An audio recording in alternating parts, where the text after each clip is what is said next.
Quantos gostam de se sentir bem-vindos em um lugar? Levanta a sua mão. Você já viu aquele lugar onde você vai?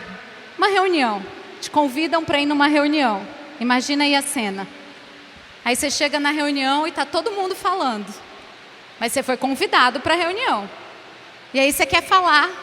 E quando você vai falar, está todo mundo falando e ninguém deixa você falar. Aí você vai e tenta falar de novo. Aí você começa a falar, alguém corta na sua frente e fala mais.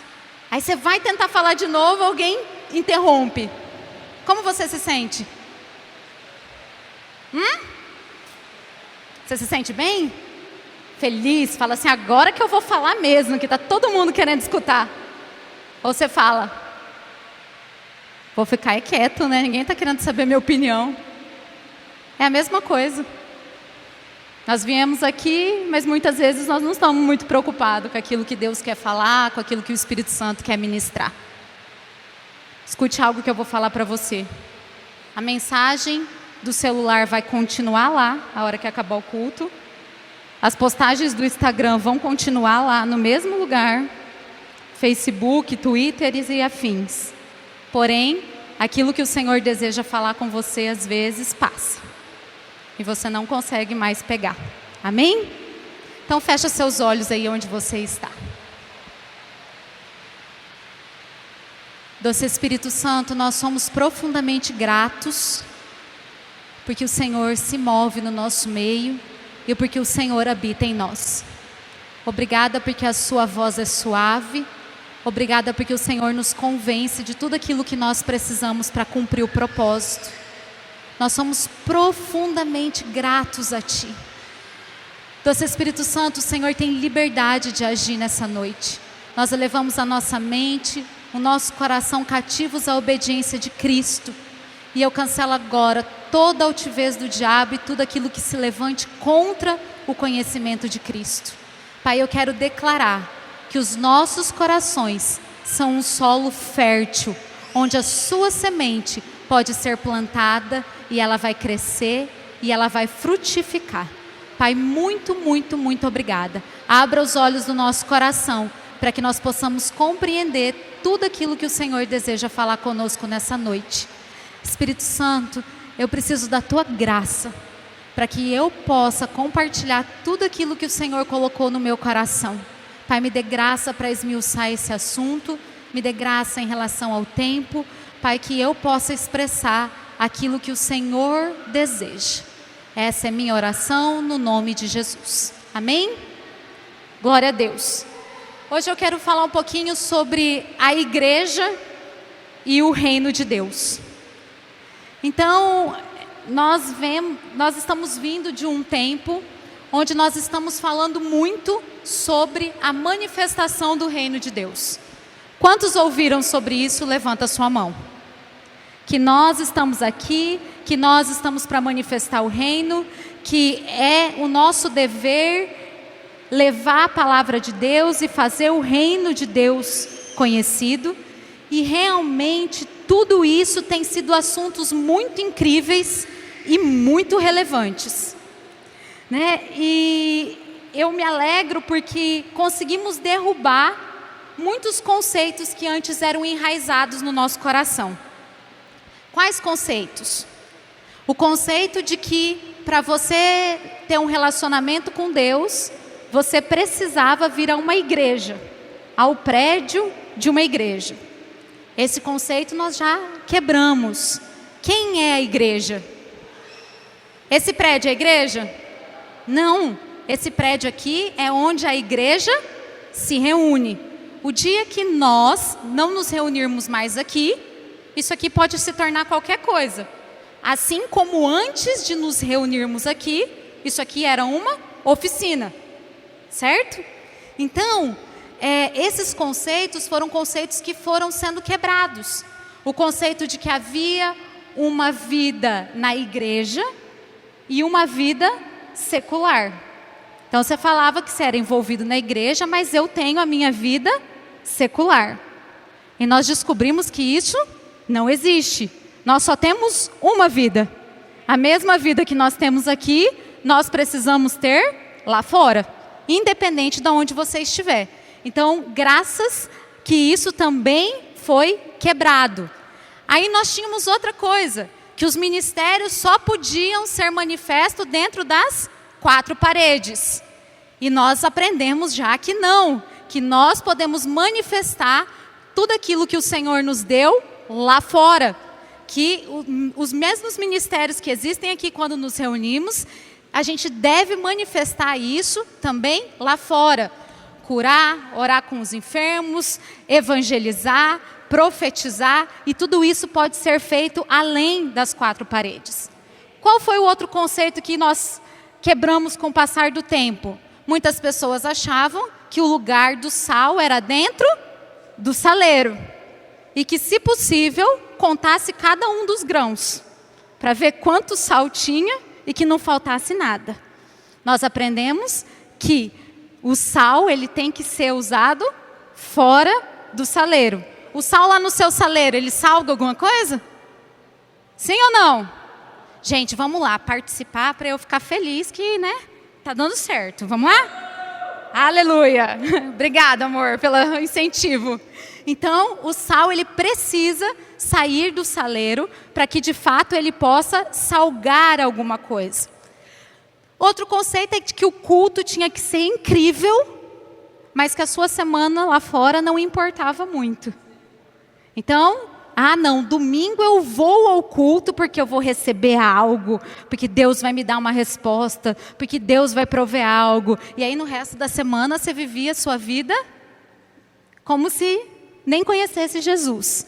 Aí no próximo domingo, quando pesava a consciência, fala, vamos lá, né? Porque afinal de contas, eu só encontro Jesus no prédio da igreja. Então, tudo isso, a gente foi quebrando com o tempo. E aí nós aprendemos que nós precisamos manifestar o reino, que nós precisamos fazer a nossa parte, que isso aqui é só um treinamento, que nós nos reunimos aqui no domingo, cada um traz aquilo que Deus tem falado ao coração, você pode ministrar no seu irmão, nós nos reunimos para adorar o Senhor, e nós somos aqui capacitados, e quando nós vamos embora, a nossa semana continua sendo da manifestação do reino de Deus, e nós somos igreja aonde nós formos. Amém? Mas nós precisamos encontrar um equilíbrio. Eu tenho descoberto, e compartilhei isso com os jovens ontem, que nós temos uma tendência bem incrível. É da gente sair de um extremo e ir para o outro. E aí tem uma frasezinha que eu tenho compartilhado com quem está mais perto de mim. Não importa de que lado do cavalo você caia, se é da direita ou da esquerda, desde que você caia. Então antes, a igreja tinha aquele, nossa, não, só tudo era ligado, a minha vida girava em torno disso, e super valorizada, e tinha coisas que, uau, ok. E aí vai para essa revelação do reino, e acha que a igreja não tem mais valor. Não, porque agora eu vou manifestar o reino do meu jeito.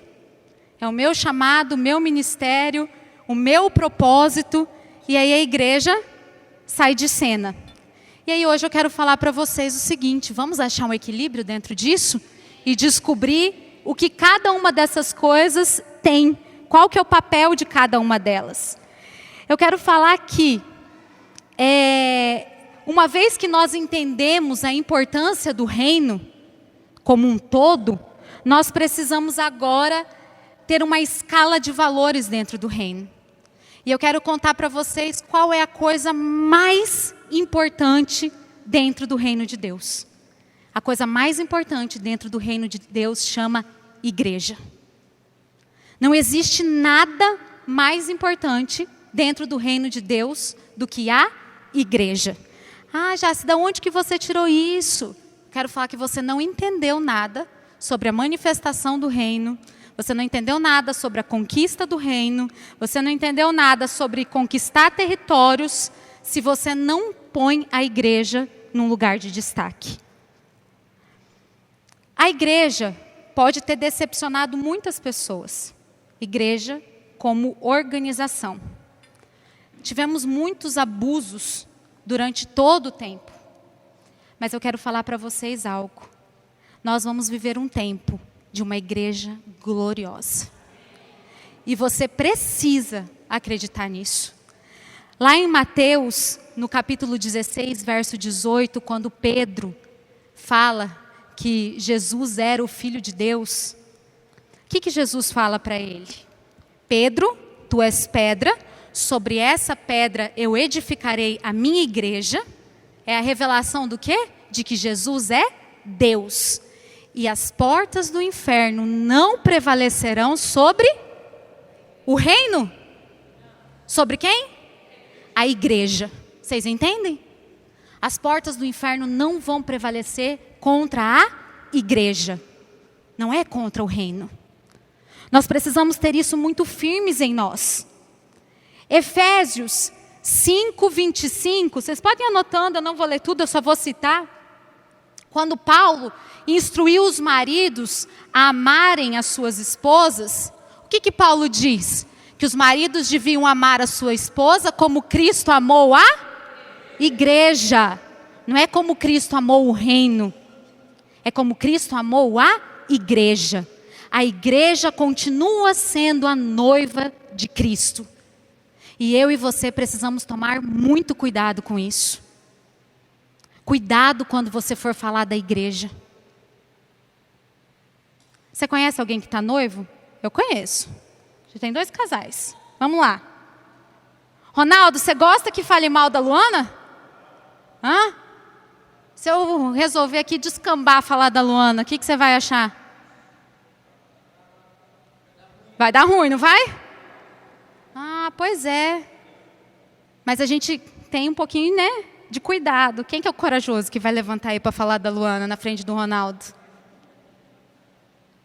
Mas aí, como a gente não vê, muitas vezes, a gente tem coragem, né, de falar mal da noiva de Cristo. Cuidado. Isso é muito sério. Jesus continua sendo apaixonado pela sua igreja. Abra sua Bíblia lá em Efésios, capítulo 1.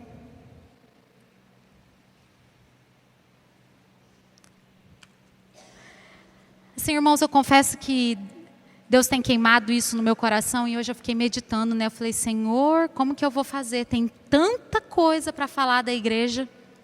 A gente poderia ficar aqui, tipo, o ano inteiro, falando de aspectos da igreja, de tudo isso. E por isso que eu preciso que você esteja atento. Amém? Provavelmente nós vamos falar sobre isso em outros cultos.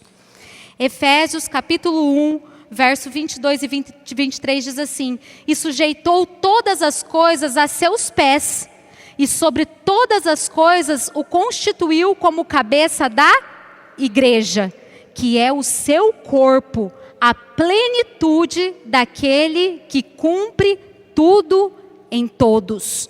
Então, uma vez que nós estabelecemos e buscamos o reino, não há nada mais importante que a igreja.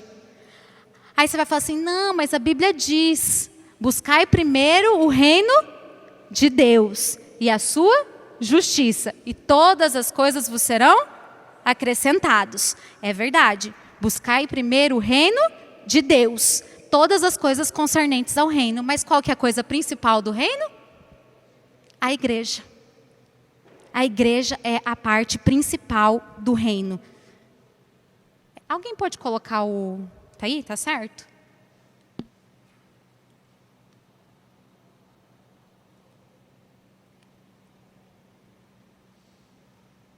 Fiz uma ilustraçãozinha aqui para vocês não esquecerem. Então, aqui nós temos o reino e a igreja. Você pode passar, Cleomar? Quero passar por outro. O que é igreja? Né? E você sabe que a gente ouve muita coisa, né?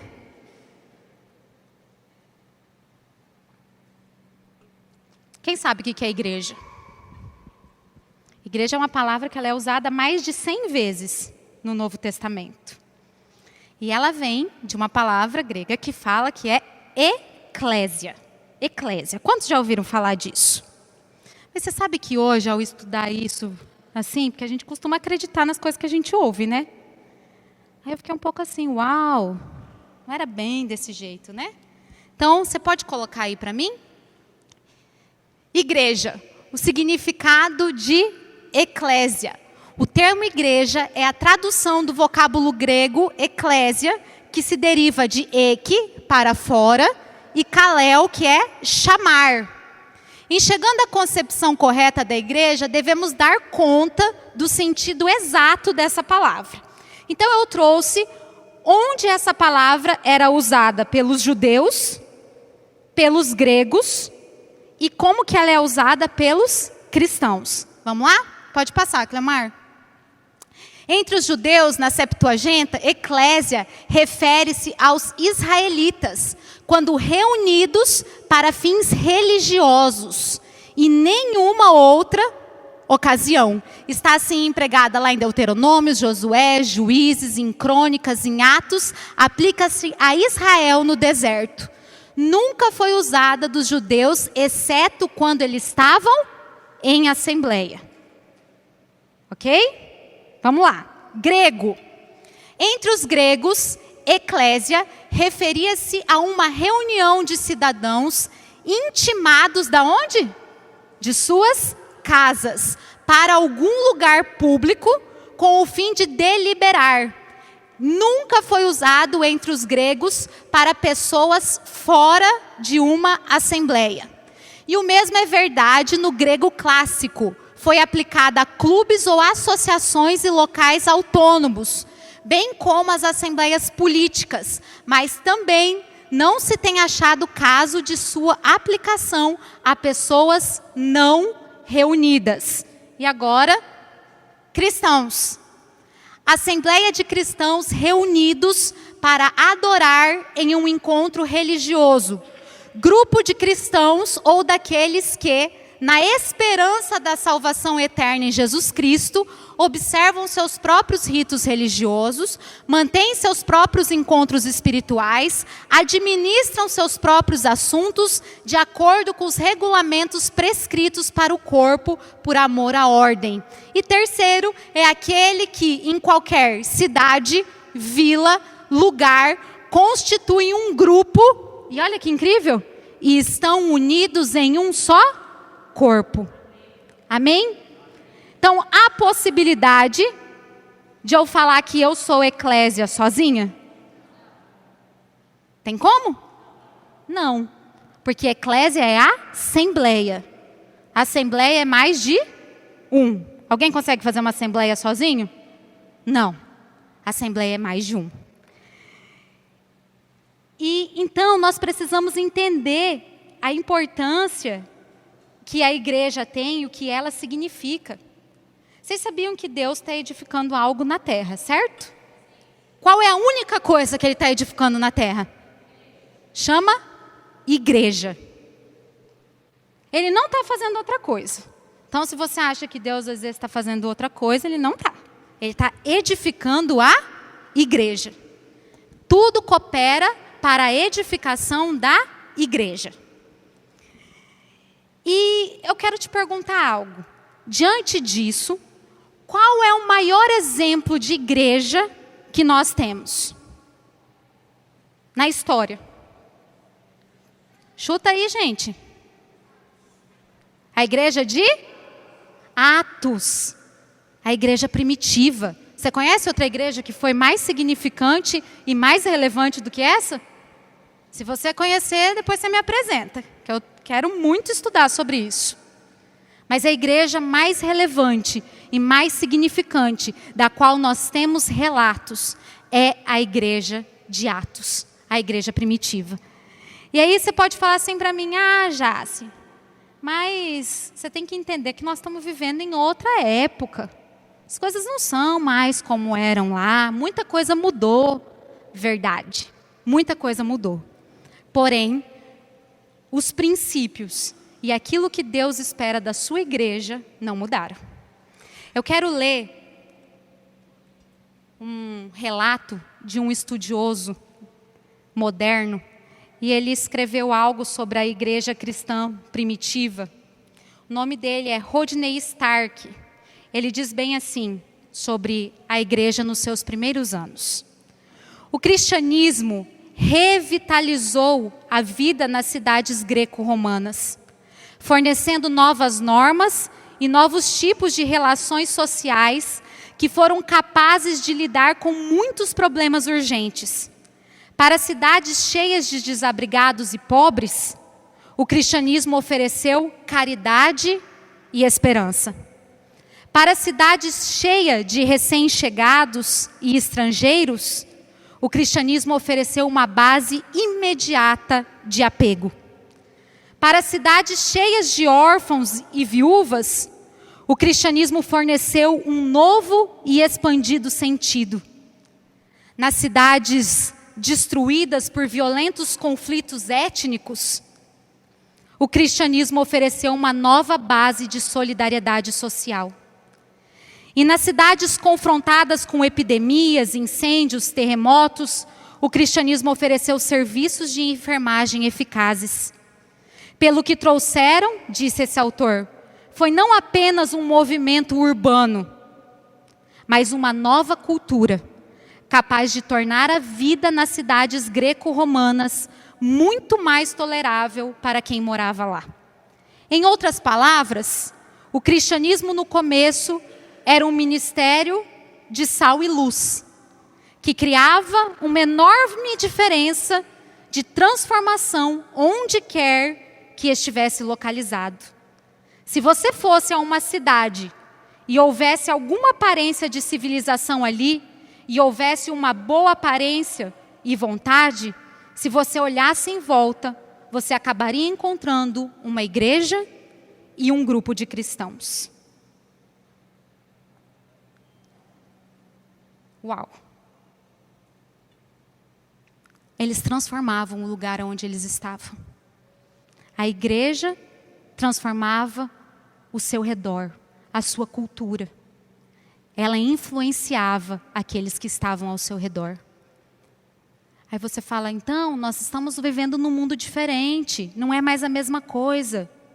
Mas a missão da igreja continua sendo a mesma. Glorificar a Deus acima de todas as coisas. Edificar uns aos outros. Pregar o evangelho a toda criatura, que essa é a grande comissão. Amar ao próximo como a ti mesmo. E honrar a todos. Essa continua sendo a missão da igreja, independente de que em época que você esteja vivendo ou como é o mundo. O nosso papel continua sendo esse. E aí, você fala assim, então, que essa igreja foi a igreja mais relevante. Então, quando você quer aprender sobre algo, e você sabe que aquilo ali é algo importante, o que você faz? Você vai estudar as pessoas que tiveram sucesso naquilo, não é? Sim ou não? Eu descobri que algo é importante, e aquilo ali chamou minha atenção. O que eu vou fazer? Vou estudar sobre aquilo. Vou pegar os fracassados? Vou pegar aqueles que tiveram sucesso. Então vamos lá ver como que essa igreja vivia? Deixa eu pegar aqui meu celular, que é mais fácil, que eu quero ler alguns significados. Abra lá em Atos, capítulo 2. Um texto conhecido de muita gente.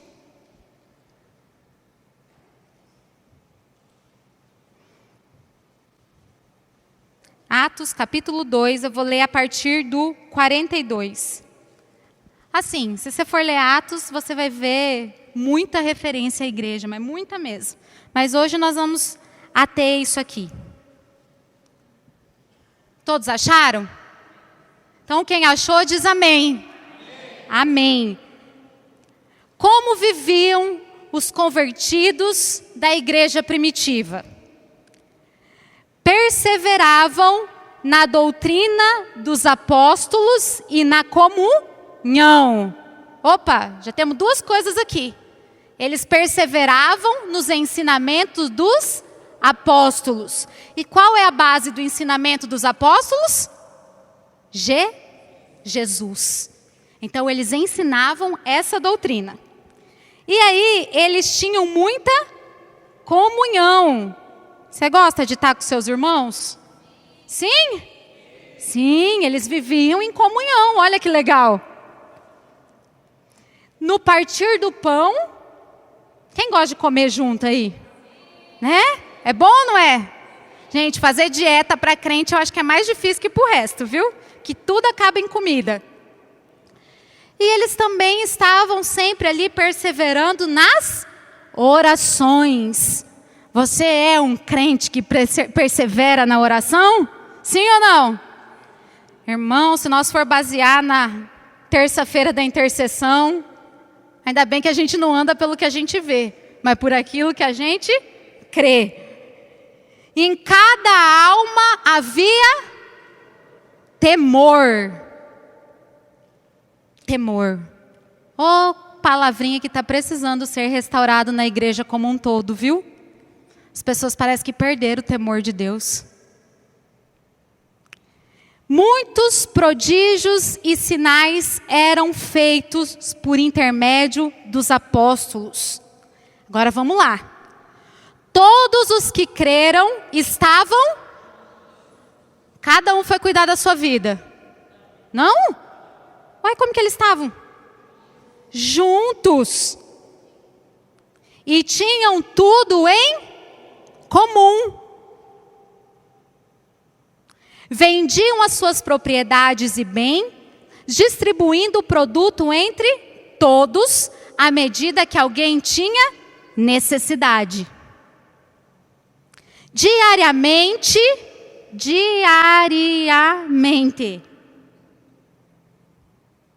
perseveravam unânimes no templo, partiam o pão de casa em casa e tomavam as suas refeições com alegria e singeleza de coração, louvando a Deus e contando com a simpatia de todo o povo. Enquanto isso, quem que acrescentava? Uau! Acrescentava o Senhor dia a dia os que iam sendo salvos. Amém? Temos muitas dicas aqui, né? De como que a igreja primitiva vivia. Será que nós vivemos assim? Queridos, essas pessoas que impactaram o mundo, e nós estamos aqui inclusive porque eles tomaram esse posicionamento, eles não procuravam seus próprios interesses. Eles entenderam o que era o amor. Porque 1 Coríntios 13 diz que o amor não busca os seus próprios interesses. Olha só. Eles entenderam o poder que uma comunidade unida tinha.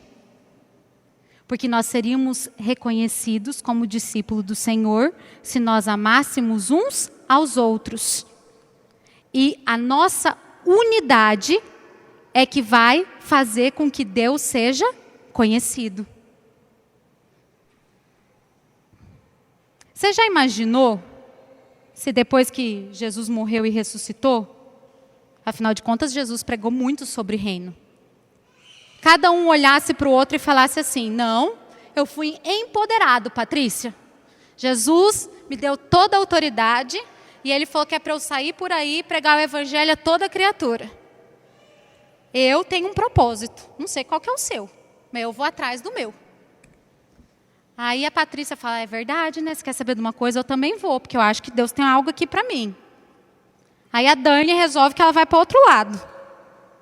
Se cada um tivesse ido atrás do seu propósito, dos seus próprios interesses, vocês acham que a igreja teria tido o impacto que ela teve?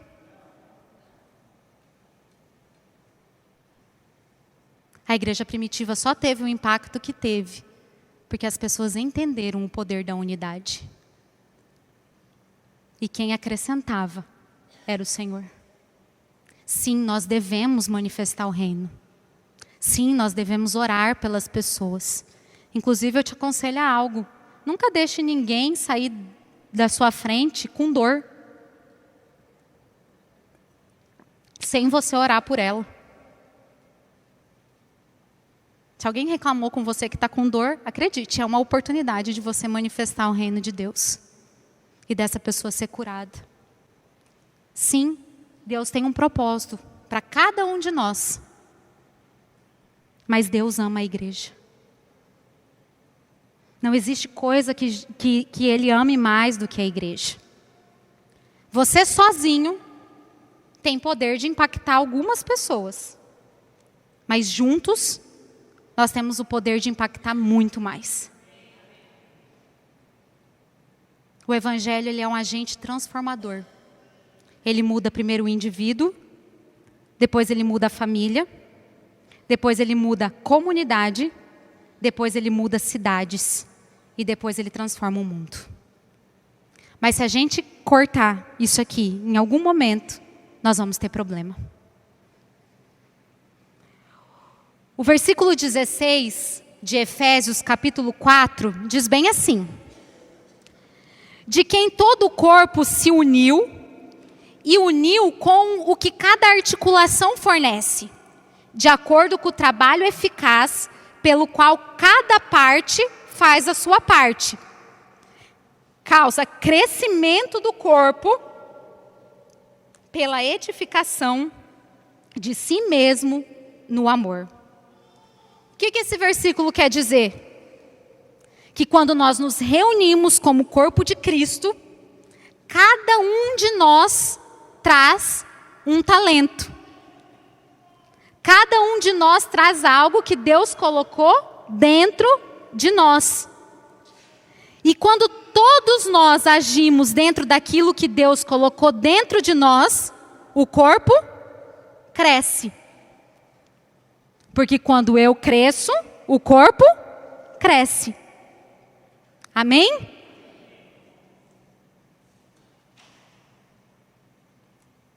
Deus não nos chamou para sermos espectadores, queridos. Abra sua Bíblia, 1 Coríntios, capítulo 12. Eu já estou encerrando, viu? Fiquem tranquilos.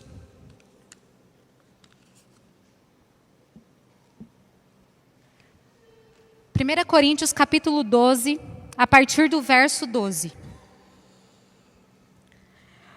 Porque assim como o corpo é um, e tem muitos membros, e todos os membros deste um corpo, sendo muitos, são um só corpo, assim é Cristo também.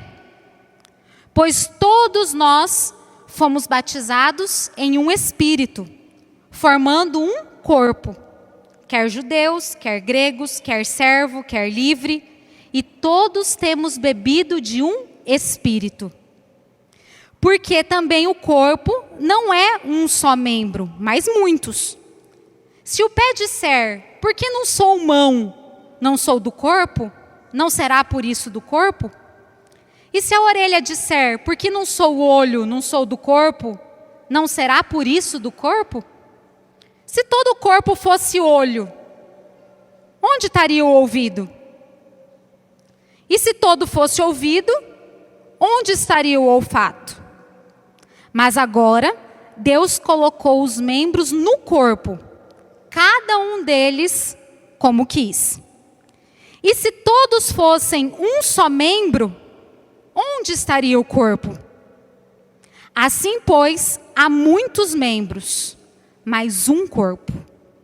E o olho não pode dizer à mão, eu não tenho necessidade de ti. Nem ainda a cabeça aos pés, não tenho necessidade de vós. Antes, os membros do corpo que parecem ser os mais fracos, são muito mais necessários. E os que reputamos serem menos honrosos no corpo, a esses honramos muito mais. E aos que em nós são menos decorosos, damos muito mais honra. Porque os que em nós são mais nobres, não têm necessidade disso. Mas Deus assim formou o corpo, dando muito mais honra ao que tinha falta dela. Para que não haja divisão no corpo, mas antes tenham os membros igual cuidado uns dos outros. De maneira que se um membro padece, todos os membros padecem com ele. E se um membro é honrado, todos os membros se regozijam com ele. Ora, vós sois corpo de Cristo, e seus membros em particular.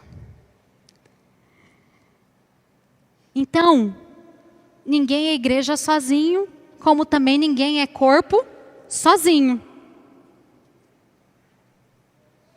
E como membros do corpo de Cristo, nós pertencemos a Ele. Essa mão aqui é de quem? Hã? De quem que é? É minha. Tá onde? Tá no meu corpo. Essa mão aqui é minha. Eu não posso pegar ela e dar para alguém. Nós somos membro do corpo de quem? Então nós pertencemos a Ele. Agora eu quero fazer outra pergunta. Um membro do corpo, ele tem a opção de frequentar o meu corpo? Sim ou não? Não. Quem frequenta corpo é prótese móvel. Ela frequenta o corpo, mas ela não é parte do corpo.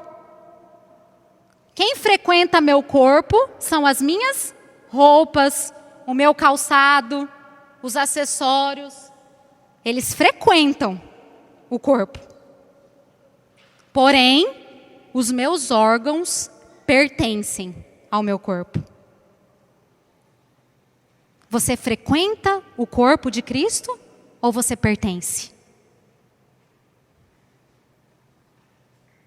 Você frequenta uma igreja ou você pertence à igreja? Porque tem uma diferença muito grande entre uma coisa e outra. As minhas roupas, se qualquer um dos meus órgãos tiver problema, elas não vão sentir. Porém, o meu corpo vai. Porque se tem uma coisa errada, todo o corpo sente. E a minha mão não pode falar, não estou nem aí se você quer pregar hoje. Não vou segurar o microfone. Não estou afim. Pode? A partir do momento que a minha cabeça falou para a minha mão que ela vai segurar o microfone, ela vai.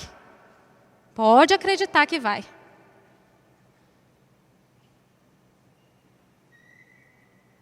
Irmãos, acreditem na igreja. Não tem algo mais incrível do que pertencer à igreja. Esse é o único lugar onde nós estamos construindo as coisas eternas. É a igreja. Não se iluda. Tudo emana da igreja. Sim, nós acreditamos que nós devemos influenciar o mundo. Nós acreditamos nas 7 esferas da sociedade. Só que eu quero te falar algo. Da onde que saem os influenciadores? Da igreja. Até aqueles que gostam de visitar cultos, que cada domingo vai em um. Eu quero fazer um adendo aqui para você. Você sabia que de alguma forma isso é egoísmo? Porque para você ficar visitando os lugares, precisa existir pessoas de compromisso naqueles lugares. Porque senão eles não existiam mais. Você já pensou se todo mundo fala assim, agora eu não estou nem aí. Cada um vai fazer o que quiser da vida. Domingo que vem aparece um doido aí, não tem nada.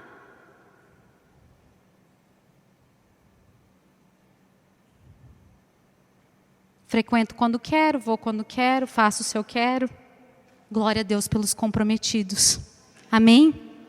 Porque até para aqueles que não querem se comprometer, os comprometidos precisam existir. Em último adendo. A palavra de Deus diz que nós teremos que comparecer diante do tribunal de Cristo. Não é uma escolha. Você vai ter que ir. Quantos já entregaram sua vida para Jesus? Levanta a mão. Só alguns que não. Ok. Os que não entregaram, ainda está em tempo, porque o julgamento desses vai ser outro. Mas para os que já entregaram, você vai aparecer no tribunal de Cristo. E sabe pelo que nós vamos ser julgados lá?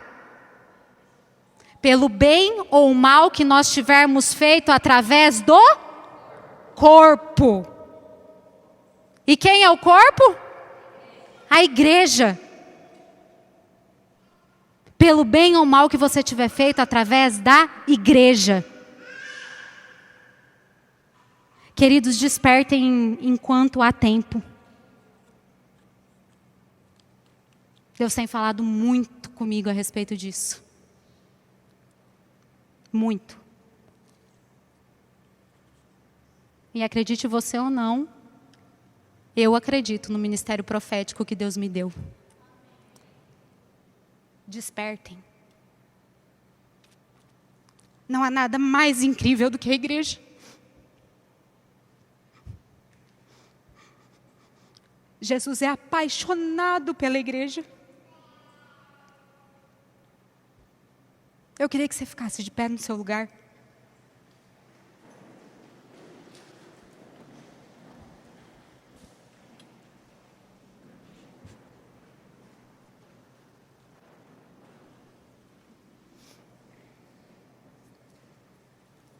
Fecha seus olhos.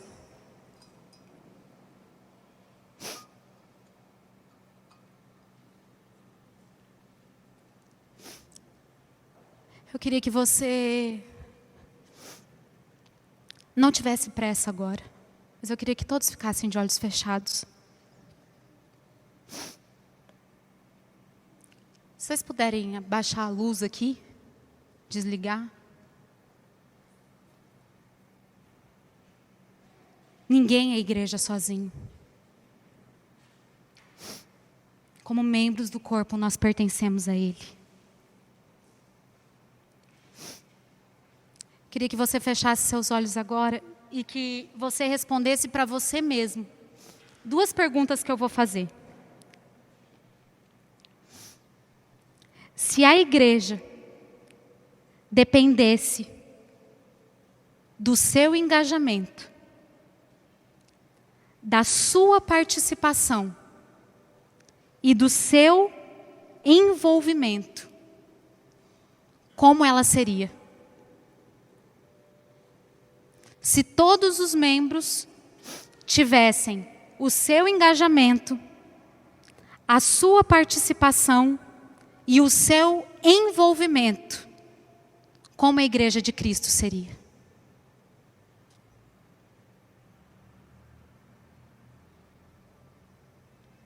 E a segunda pergunta é: se todos os membros fossem comprometidos com a igreja, como você é, qual o impacto que ela teria diante do mundo?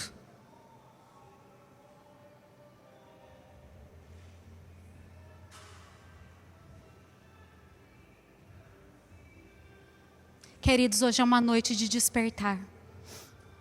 É uma noite de arrependimento. Deixa Deus ministrar no seu coração.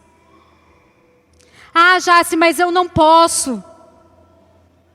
Eu não consigo, eu sou incapaz, eu sou errado.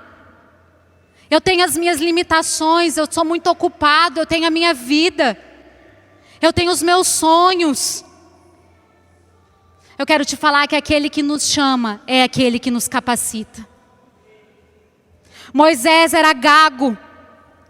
Gideão teve medo. Jeremias e Timóteo eram novos demais. Davi teve um caso, adulterou e era assassino. Elias queria se matar. Isaías pregou nu. Jonas fugiu de Deus. Jó faliu. Pedro negou Jesus 3 vezes. Os discípulos adormeceram enquanto oravam. Marta estava preocupada com seus afazeres. Maria Madalena, ela era imoral. A mulher samaritana já havia casado mais de uma vez. Zaqueu era pequeno demais e Paulo era religioso. Lázaro estava morto. Qual é a sua desculpa?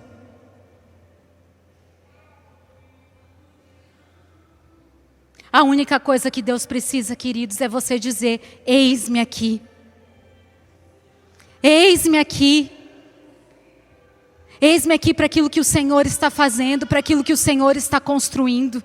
E de verdade, se você sente isso no seu coração, eu gostaria que você saísse do seu lugar e você viesse aqui até a frente. Fala: Senhor, eis-me aqui. Eu entendo qual é a importância da igreja e daquilo que Deus está construindo na terra. E eu quero fazer parte disso de maneira efetiva. Eu não quero me esconder atrás das coisas, das desculpas. Mas eu entendi. Se você é um desses, por favor, como sinal daquilo que você está respondendo a Deus, saia do seu lugar e venha até a frente. Nós queremos orar com você.